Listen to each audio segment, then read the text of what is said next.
This gonna be the last time. This will be the last video I make. God rest my soul. Wook, over your foreman, you are responsible for your part in this too. You chose to be a destroyer, right? It's okay, fine. You hold this. Take this with you. Tater. Wow. You're a habitual cheater, and you have given yourself to men. You have given me STD behind this shit. Like, I'm not paranoid, cuz. You hear me? You fucked another recklessly. I forgave you for it. You won't even come home, baby. You won't even come home like I'm a sucker. So watch this, Gayla. Watch this. Oklahoma City police say Little John, the 3 kids, and their mom all lived together. They were called after Little John went Facebook Live, making threats to kill himself and the kids. Officers sending the helicopter for a bird's eye view, and were in the process of getting an Amber Alert out. But that call came in just minutes too late. The vehicle the man was driving pulled up into a neighborhood and parked at 411. This would have been about 3 minutes before police were notified. Sadly, he executed his own children and then turned the gun on himself. The oldest child, just 6 years old. The officers and detectives, they just look more heartbroken than anything. It's even worse to open the door and actually bear witness to that scene and actually see with your own 2 eyes what's happening there. Shalom. Call HALALYAM La. YAHAWAH, BAHASHAM, BAHASHAM, QADASH. I'm Brother Tazam Gabar, coming at you from the Prophets in Babylon camp here in Tampa, Florida. Double honors to the elders and the apostles of Great Millstone to teach them well. Peace and salutations be to hopeful elect. This is going to be a quick hit. It's going to be a land back off of the beloved Brother Kasad's lesson. Brother Kasad from Prophets in Babylon camp. Give me 1 second. And it's going into this video where this man pretty much put himself down.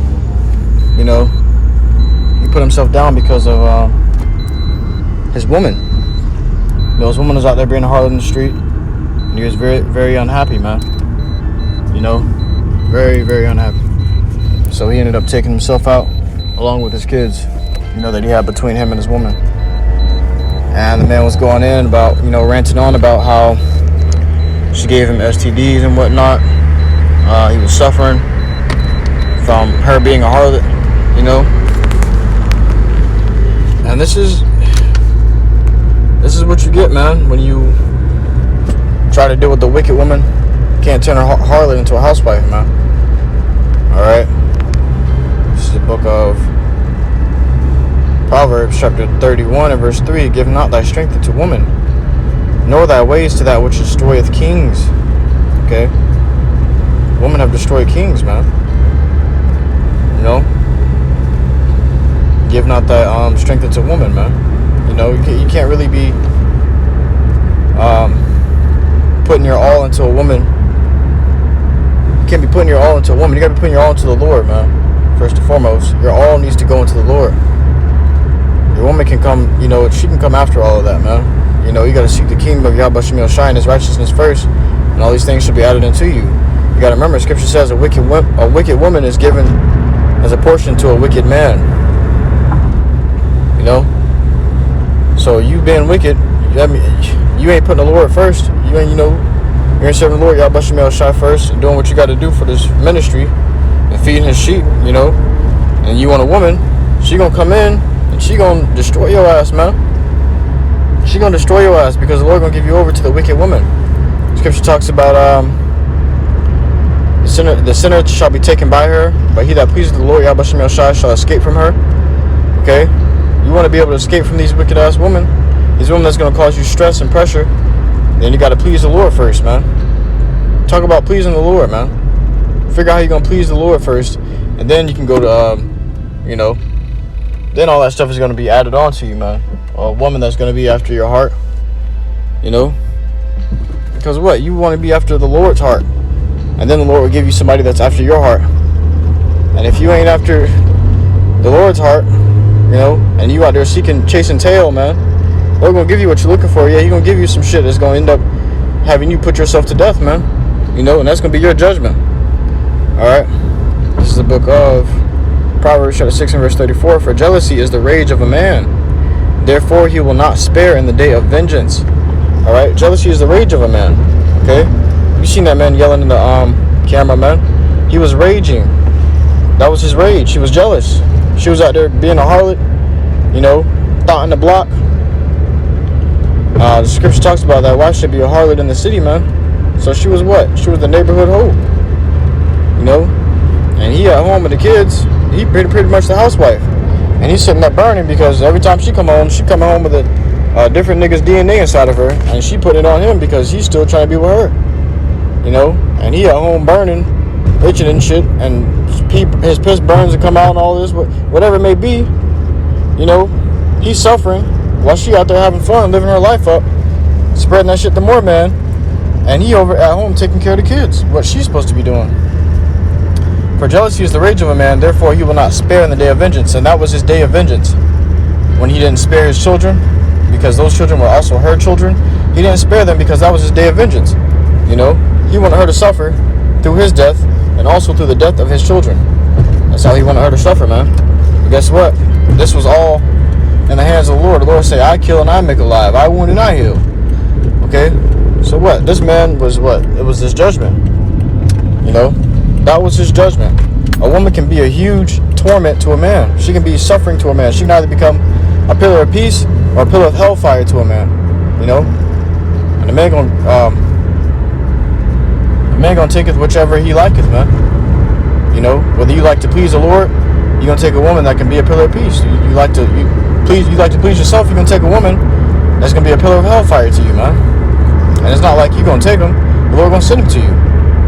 And that's gonna be your torment or your blessing. This is the book of 1 Ezra chapter 4.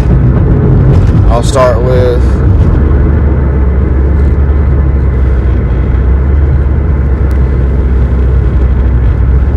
verse 18.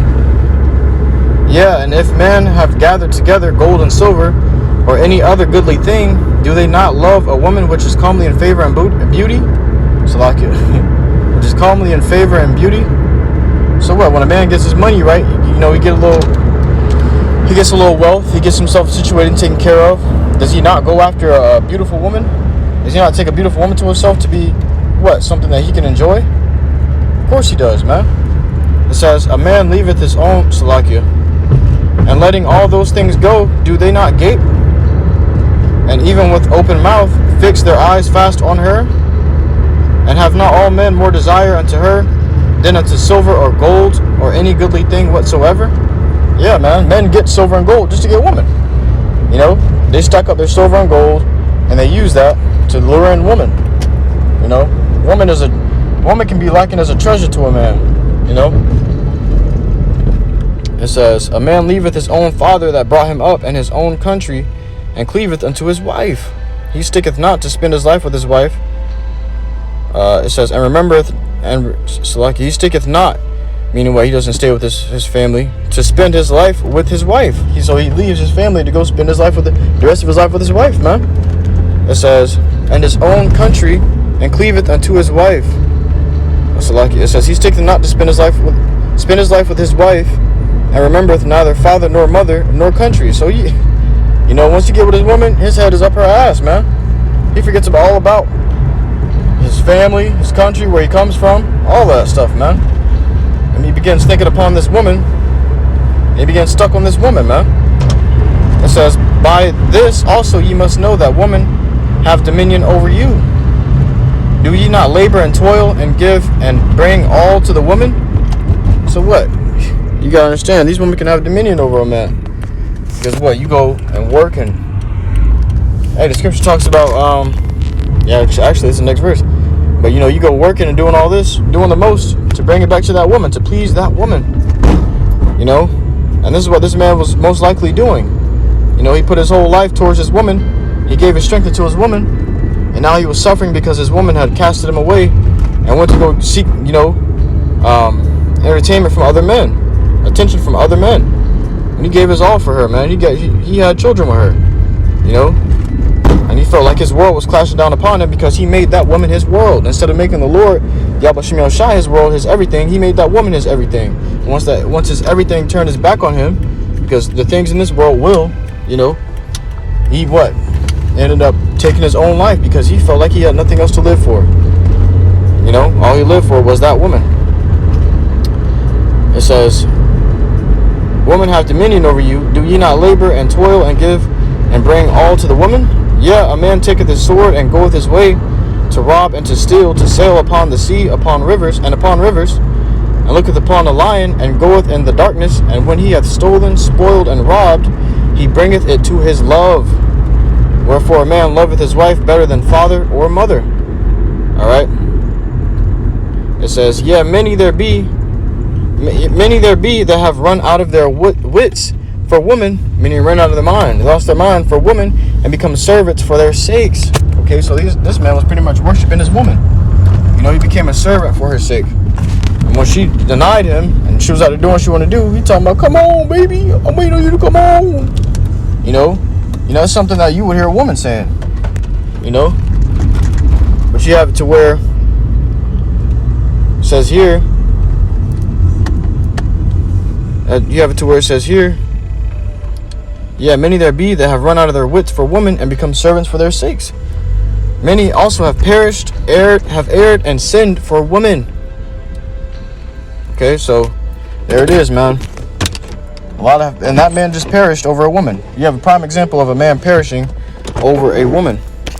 You know, but with that, I truly hope this quick hit was edifying. I want to give all glory, honor, praises to Yahawah, BAHASHAM, QADASH. Until next time, I do say, Shalom.